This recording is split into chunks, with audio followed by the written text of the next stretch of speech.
Audio Jungle.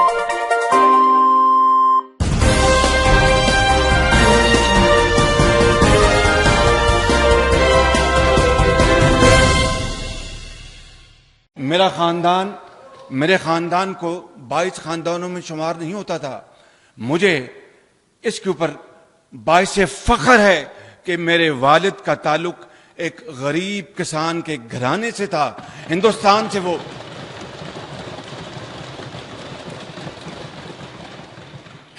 سے وہ ہجرت کر کے آئے اور 30 کی دہائی میں میرے والد صاحب نے لاہور میں اپنے بھائیوں کے ساتھ مزدوری شروع کی اور اس طرح کاروبار میں آئے. اور سن 72 میں 2 جنوری 72 میں جب اس زمانے کی حکومت نے اس کے اوپر قبضہ کیا بغیر کسی معاوضے کے، تو یہ پاکستان کا سب سے بڑا سٹیل اور انجینئرنگ کا کارخانہ بن چکا تھا جناب اسپیکر، جہاں پر ہزاروں لوگوں کو روزگار ملتا تھا. اور باقی تفصیل وزیر اعظم نے بتائی، مگر ایک بات میں یہاں پر عرض کرنا چاہتا ہوں کہ جب 2 جنوری 1972 کو یہ پاکستان کا سب سے بڑا کارخانہ قومیایا گیا بغیر کسی معاوضے کے، تو وہاں پر صرف زرعی مشینری نہیں بن رہی تھی، یعنی تھریشرز، جو یہاں پر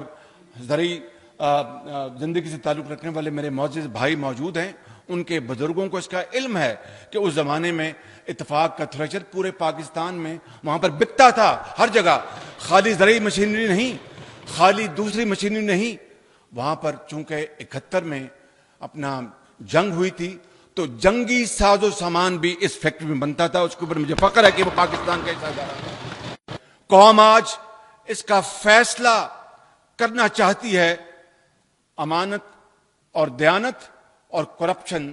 اور لوٹ مار جو کہ ماضی کا وتیرہ تھا، آج قوم فیصلہ کرنا چاہتی ہے کہ جو آج اندھیروں کو ختم کرنے کے لیے وزیر اعظم کی سربراہی میں جو کاوشیں ہو رہی ہیں اور ماضی کے اندھیرے جو پورے ملک میں چھائے ہوئے تھے اور پاکستان کی معیشت کو، پاکستان کی زراعت کو، پاکستان کی تعلیم کو، پاکستان کے اسپتالوں کو جس نے تباہ کر رکھا تھا، آج قوم اس کے اوپر اچھی طرح جانتی ہے اور فیصلہ کرنا چاہتی ہے. جناب اسپیکر، یہ موقع ہے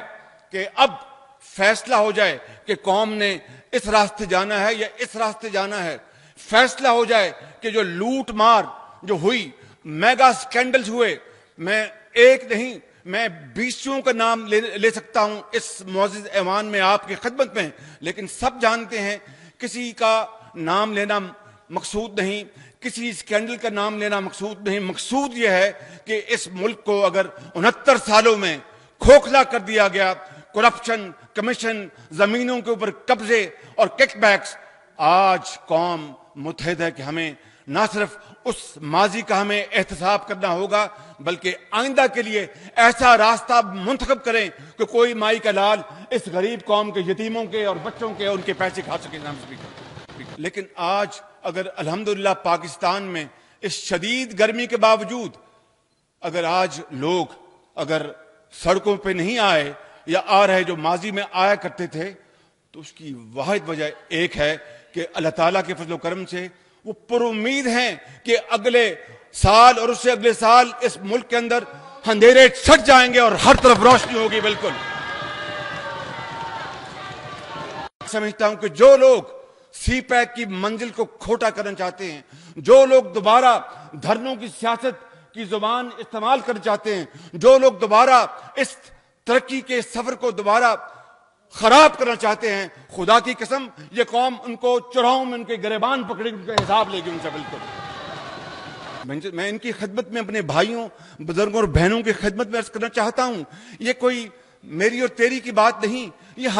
ہماری بات ہے، یہ قوم کی بات ہے، یہ پاکستان کی بات ہے، یہ 20 کروڑ عوام کی بات ہے، پاکستان کے مستقبل کی بات ہے کہ اس کے اوپر 112 ارب روپے بچائے گئے. آپ بتائیں، یہ میرے بزرگ بیٹھے ہیں، 112 ارب روپے مجھے بتا دیں پاکستان کی تاریخ میں وہ کوئی لمحہ، 112 ارب تو بڑی دور کی بات ہے، 112 روپے بھی بچائے گئے ہوں. اگر بچائے جاتے اس طرح جناب اسپیکر تو یہ ملک کبھی کھوکھلا نہ ہوتا.